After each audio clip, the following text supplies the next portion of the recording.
Hello everyone, welcome to the vlog. Len here. Just thought I'd have a quick conversation with you guys. I want to talk about something a little different. What do you say we talk about social media? Is it something that's helping us or is it something that's hurting us? The reason I ask is I've been noticing that people's ability to communicate and deal with each other on a social level away from our phones and the internet is sorely lacking. Have you been in a restaurant lately? Have you looked in a restaurant and noticed that everybody is talking on their phone or texting on their phone? They're eating and doing it. So nobody's talking to anybody. Imagine you're out, nice family dinner at a nice restaurant, and everybody's texting somebody else. You're not current. What I'm realizing is social media is making us not current in our own lives. I think social media is great. I love to watch it. I love YouTube. I love all these things that I see. But I'll tell you what I'm worried about. I'm worried about the young people today. Has anybody noticed there's kids like 8 years old with a cell phone? Now, I might be older, but when I was 8, I was playing kick the can. Now, I know there's this new thing called Pokemon that's out. The kids are out playing and stuff like that. But also, it's also taken away, it's costing everybody a fortune because nobody thinks about the data. But that's another whole vlog altogether. But as far as us, we're becoming a socially stunted society. Because nothing happens outside of our phones, the internet, or anything that is basically to do with a network or you need Wi-Fi for. So I ask you, whether it's in your job, or in your social life, or in your relationships, when was the last time truly that you were truly in the moment of your job, or truly in the moment with your friends, or doing an activity, or with your loved ones, be it your family, your wife, your husband, your kids, your grandma, your grandpa, whoever it may be? When was the last time you actually sat there and thought, I've really had a conversation with this person without a phone buzzing and wondering, oh my God, I wonder who's on the other end of that, trying to be polite and not looking at your phone, but realizing that you can't wait to see it. So I wonder, what would happen if all the cell phones, all the electronics was gone for a week? What would happen? When you look to your spouse or your kids or anything, would you really look at them on day one and understand anything about them? You can't send them a happy face text and say, I love you in the morning. You might actually have to give them their lunch in person and say, have a great day at school, Johnny. It would be a different world. A world that our kids are growing up not to understand. And I'm worried. I'm worried about people. If you look at the world, 20 years ago, a guy like Donald Trump wouldn't be able to even have a sniff at getting into the White House. But today with social media and everything, he has an opportunity to get in. Good or bad, this isn't about politics, this vlog. So I'm not here to judge that. But you think about that for a minute. What rose him to fame? Was it social media? His ability to tweet and say anything he wants? Doesn't matter if it's right or wrong, he can just tweet it and then it's real. But this is more about who we are today.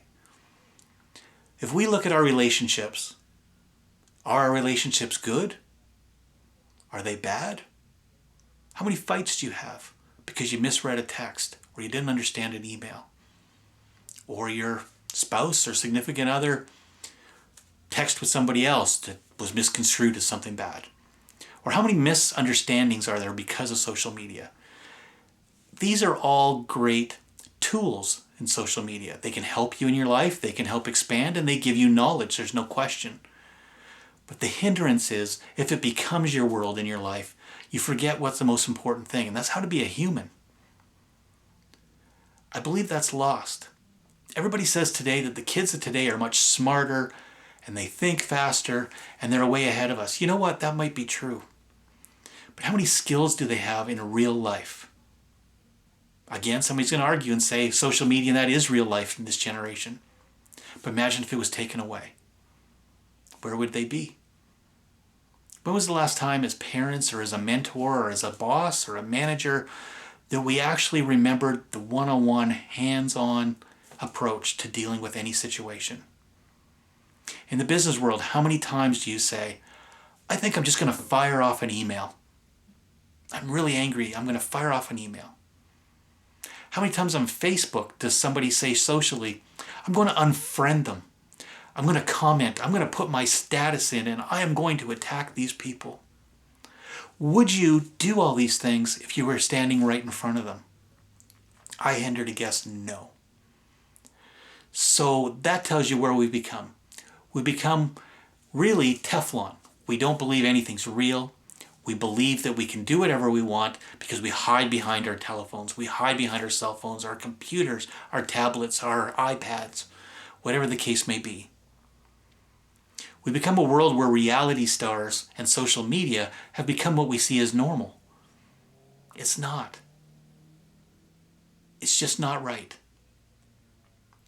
Now, I love YouTube and I love all these things and I watch them all the time. I like to text. I like to communicate. I like to tell jokes. I enjoy that part. And I also tend to forget that that's not real life. Real life is people that you can actually touch, feel, see, and you can actually see the emotion. When you send a text, you don't know how that person's responding. They could write back with something that they don't even really mean. You could write something to them that you don't even really mean. You can be who you're not. You can be anybody you want. How many people have heard the story of a guy that feels he fell in love with this model and finds out it's a 40-year-old guy living in his parents' basement, probably wearing a diaper on some porn site? Again, no reality. It's great that we have more things in our life to help us get out in the world. But if we forget about the simple things that got us here, believe it or not, we weren't born out of a computer. We weren't born out of a cell phone. We weren't born out of social media. We were born out of a human being. Did we forget the human beings? I think we did. I hope, again, that in the future, our youth understand, and our future, which is the next presidency of the United States 20 years from now, remember it's the people that are going to matter in the end. It's not the electronics. That's not what's real. So I'm going to close this off. It's a bit of a rant, but I'm going to say this. The next time you feel that you want to say something ugly to somebody, or you want to bully somebody, or you want to get in a fight, or you're angry, or you want to vent, before you put it on social media, ask yourself one simple question. Would I say this to that person if they were standing right in front of me right now? And if you can't answer yes to that, my advice is don't send that message. Don't send that Facebook thing. Don't send a Twitter. Don't send the email, the text, whatever case it may be. If you're not confident you could do that one-on-one, you should not want to send that via any type of social media. Again, I'm not here to be high and mighty. This is my opinion. It's something that I've noticed and I'm worried about for everyone. Again, kind of serious, but I really think we should think about that. So again, I thank you for your time. Thank you for checking in. Hopefully there'll be some more fun vlogs coming up soon, but I did want to say this. I haven't been on in a while, so I want to get a few things off my chest. Again, I hope you have a great day. Thank you for tuning in and hope to see you again soon. Thank you very much, everybody.